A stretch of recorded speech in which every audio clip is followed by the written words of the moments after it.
What's going on, guys? It's Jimmy here, and welcome to our daily show where we discuss the fourth stimulus check update, the two new upcoming packages, the next physical infrastructure package known as the American Jobs Plan, and the next stimulus package known as the American Families Plan, as well as what is going on in the world today. First up, I'd like to say happy birthday to my wife's father, Mike, my father-in-law, who is like my second father. Happy birthday, Mike. We had a little party for him at my house last night. And yeah, we both want to wish you a very happy birthday today. All right, we got lots to cover today, so let's jump right in. Also, don't forget, if you haven't subscribed yet, subscribe down below. It's completely free to do so you don't miss out on new updates. New videos come out every day at 10 a.m., 3 p.m., and 8 p.m. Eastern Standard Time. And don't forget to smash the like button for us. Okay, so our country is moving into a new battle that we're kind of already entering right now, and that is the battle over vaccines, whether we should require vaccines, whether they should not be required, whether there should be vaccine passports, which are basically vaccine identification, and if you'll need to show that. And we're already starting to see this battle right now in this country. In fact, the White House, who has previously said that they will not embrace vaccine passports or vaccine identification that you would be forced to show to maybe enter, things like airplanes, transit, different buildings, anything like that, right? Well, the White House is now facing more pressure to actually embrace vaccine passports. Health experts are calling on the Biden administration to do more to encourage and promote the use of vaccine mandates and passports. White House Secretary of Transportation Pete Buttigieg says if a company or a business wants to take steps to keep their workers and their passengers safe, I would think that from a government perspective, we want to do everything we can to encourage that. And the thing about this is that there's a big debate going on right now on if it's even legal to ask somebody if they're vaccinated and ask them for basically this form of health document that you've taken the shot. Now, we have over 50% of the United States, or around 50% of Americans, that have gotten the shot at least once.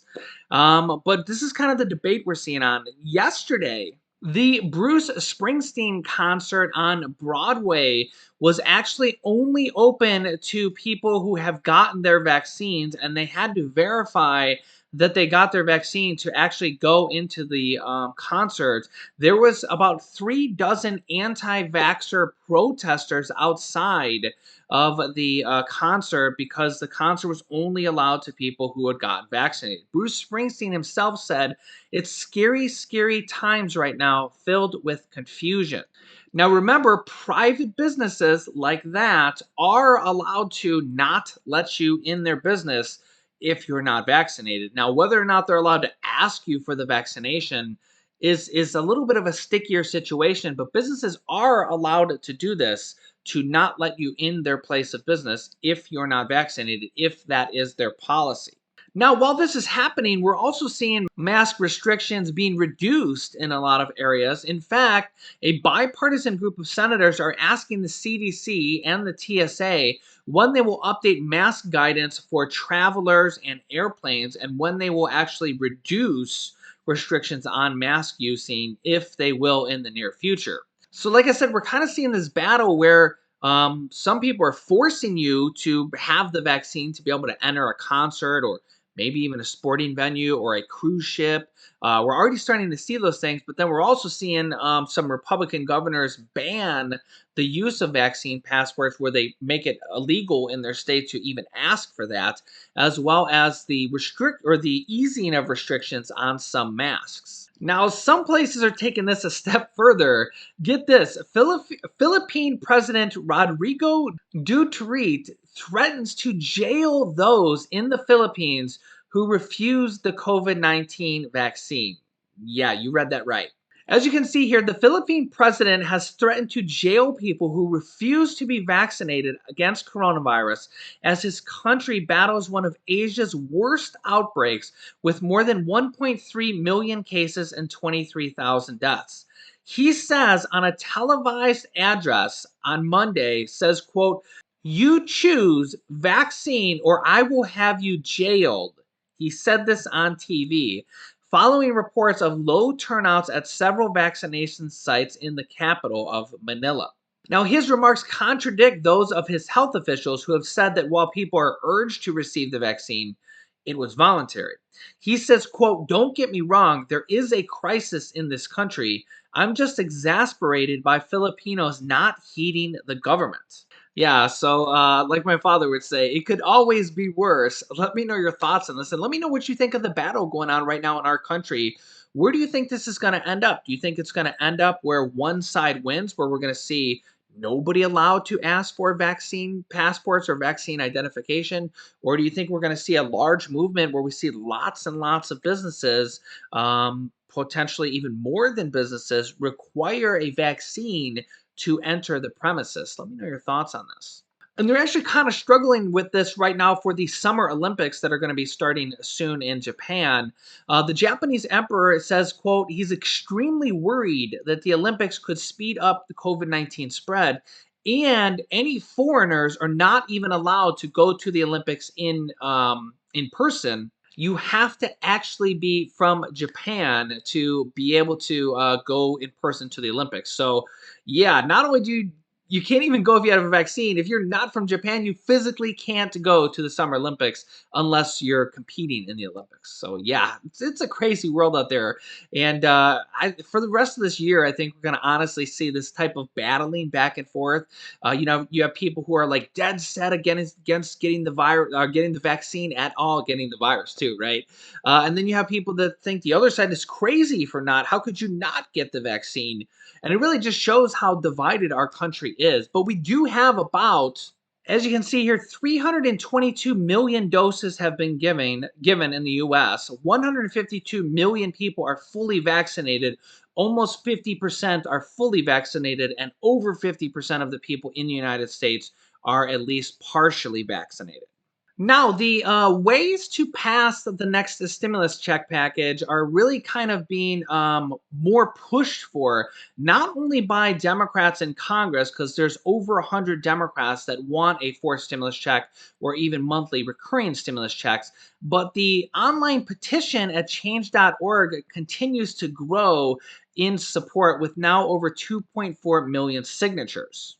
If you want to sign this, this is a petition for $2,000 per month until the pandemic is over, which is actually the exact same bill that has been introduced in the Senate. I'll put a link for you down below in the description of this video so you can sign this and show your support. Almost 2.5 million people have signed this, which is one of probably if the largest petition I've ever personally seen.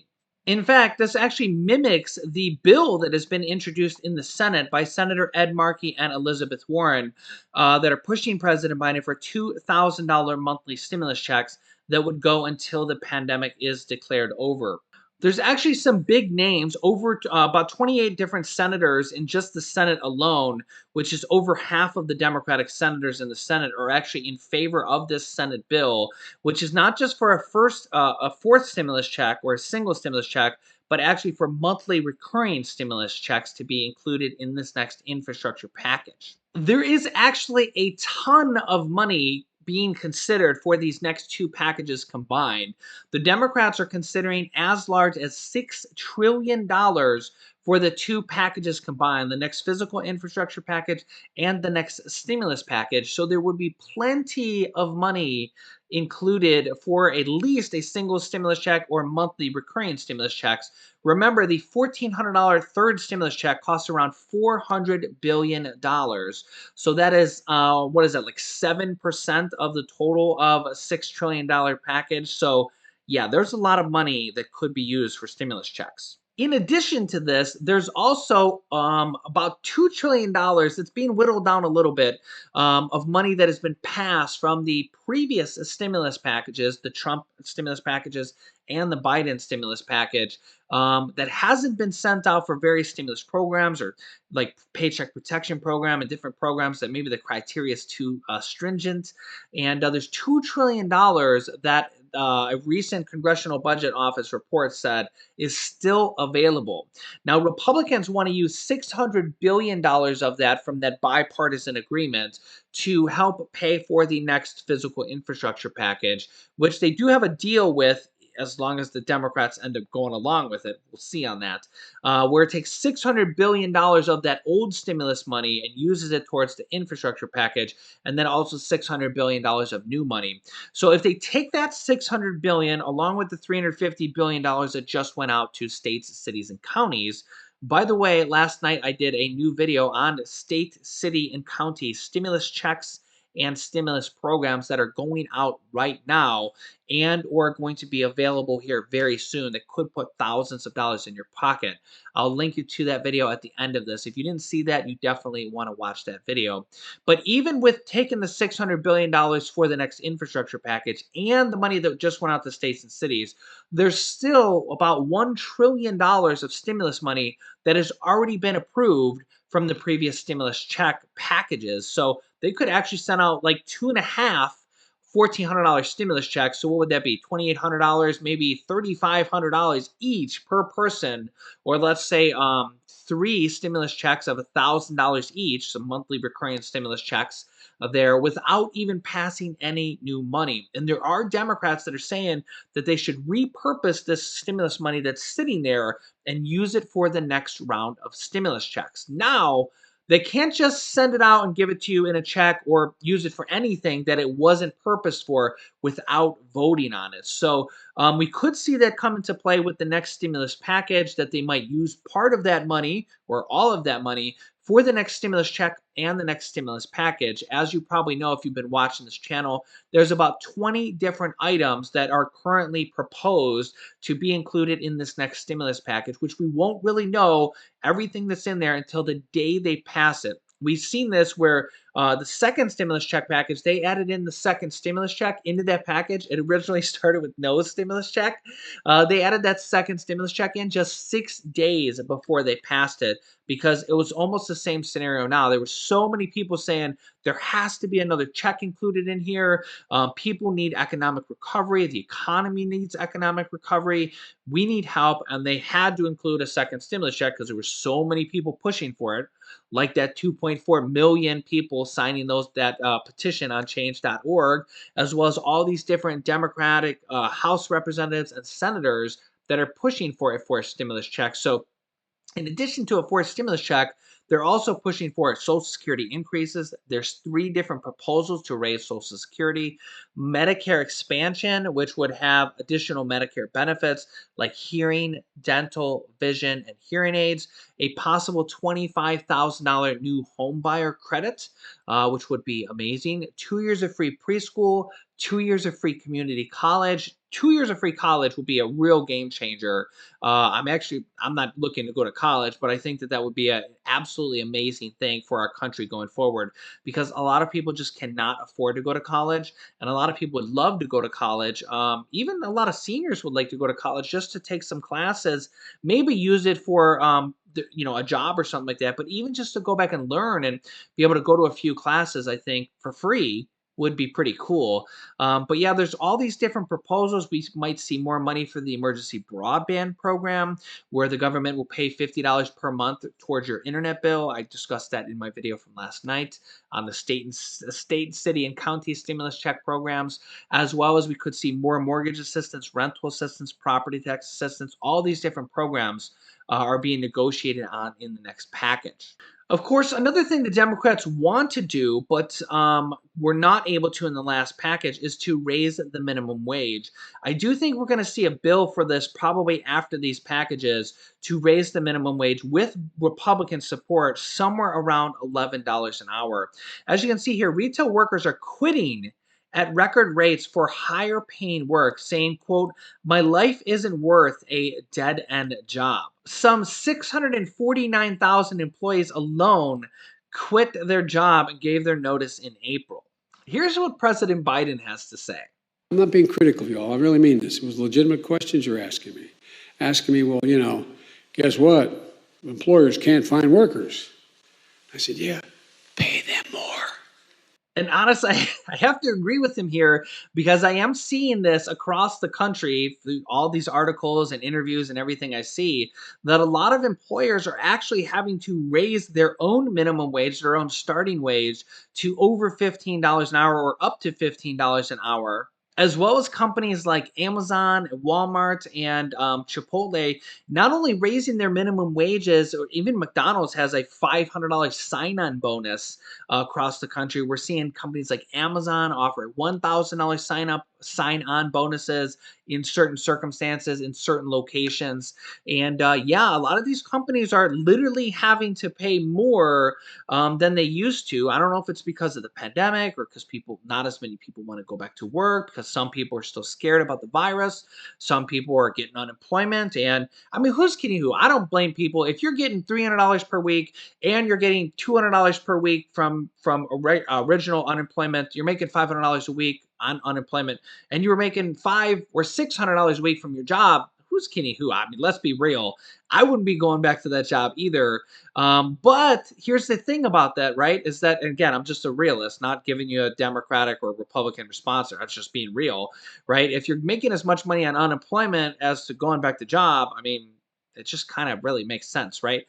But here's the thing is that as these states are kind of coming off their unemployment, we have 25 Republican governors opting out of unemployment. One Democratic state that is just cutting off 5 weeks, and then they're just giving some extra money to raise the floor of their unemployment payments. These Republican governor run states are not really seeing a big increase of people going back to work, even though they're cutting the $300 per week bonus. And these Republican governors are now being sued, where in Indiana, they have actually, a judge ruled that they have to continue the unemployment benefits. Even though they opted out of them, they have to opt back in because there is an Indiana law for the state that says that they have to take any federal money for their citizens, so they can't not give the money to their citizens. So it's the judge has basically done a temporary ruling that says they have to go back and opt into the $300 per week unemployment bonuses while they're kind of going to decide this court case. Right now, the $300 per week unemployment bonus is set to end on September 6th. A lot of these states, Republican run governors, 25 out of the 26 of them, are opting out early, but now they're being challenged with lawsuits. And I mean, we're seeing this in multiple different states now. Unemployed workers in Maryland have filed a lawsuit against Governor Hogan's decision to end federal unemployment benefits, as well as in Texas, they're filing a lawsuit against Governor Greg Abbott for ending the federal unemployment benefits as well. So it's going to be a very interesting time with this kind of battle also. Now, I've seen a lot of your guys' comments down below in the description that, we have the federal government saying, yeah, there's like 9 million jobs available and there's like 9 million unemployed people available. But the problem, and I've read a lot of your guys' comments saying, yeah, there's jobs available, but they're minimum wage. They're terrible paying jobs. And a lot of them aren't even full time. And like, even if we talk about a $10 an hour job, okay, if you go work there 40 hours a week, you make $400 a week minus taxes. Let's say you clear $300 a week. $300 a week times 4 weeks is only $1,200 for the month after taxes. And well, your rent alone could be $1,200 or $1,000. Like, it's literally not enough money to go around. And that's at $10 an hour. Imagine if you're getting paid $7.25 an hour. So yeah, it's not just a clear cut where like, hey, just go back to work. I mean, if you were making 50 or $75,000 before, and now there's a job paying $25,000, I mean, who's kidding who? As a realist, if you used to make two or three times more. I mean, you might go to that $25,000 a year job if you're absolutely desperate and you're caught off unemployment, but that probably won't cover your bills. Okay, you may have student loans, a house payment, car payment, kids, etc. Right now, those child tax credit payments, $250 to $300 per month, are going to help. But I mean, if you went to college to get a degree and you're making 75,000, and now there's only a job at Walmart available making 25,000. I mean, most people aren't going to go there unless they're absolutely desperate, and they're still going to look for a job that paid more. And I mean, that's just kind of capitalism, right? That's kind of like, hey, always look for the best job you can, maybe improve your skills, get paid more. And that's kind of the struggle that employers are seeing right now, is that, yeah, there's job openings available, but they simply don't pay enough. So Yeah, let me know your thoughts down below in the comments. What side of the argument are you on there? That's my realist point of view. Let me know if you have a different point of view. I kind of take a middle road because, I've been a business owner when I had my limo and transportation company that I sold years ago. I had over 50 employees at one point. So I can definitely see the employee part. And of course, I've worked my own jobs in the past. I had my first job at 14, age 14, 15, 16, 17, as well as I can also see the employer part as a small business owner that, a lot of small businesses can't afford to pay more, but then they run into that issue where nobody wants to work for a menial wage. So yeah, it's hard, it's tough economic conditions out there. Hopefully, we might see some more Paycheck Protection Program money in this next package. Another round of stimulus checks, Social Security raises, Medicare expansion. There's a lot of different things they're talking about for this next package. So hopefully we get a lot of relief for not only for Americans, but for our economy as well. I'll keep you up to date on everything. If you're new to the channel, make sure to subscribe down below. It's completely free to do so. New videos come out every day at 10 a.m., 3 p.m., and 8 p.m. Eastern Standard Time here on this channel. You can click this top video here to watch my newest video about the state, city, and county stimulus checks and stimulus programs that could put money in your pocket. This top video is my newest video about the child tax credit monthly checks going out. And this bottom video is my newest video about Social Security increases. So click on one of those videos next. Thanks, guys, and I will see you in the next video.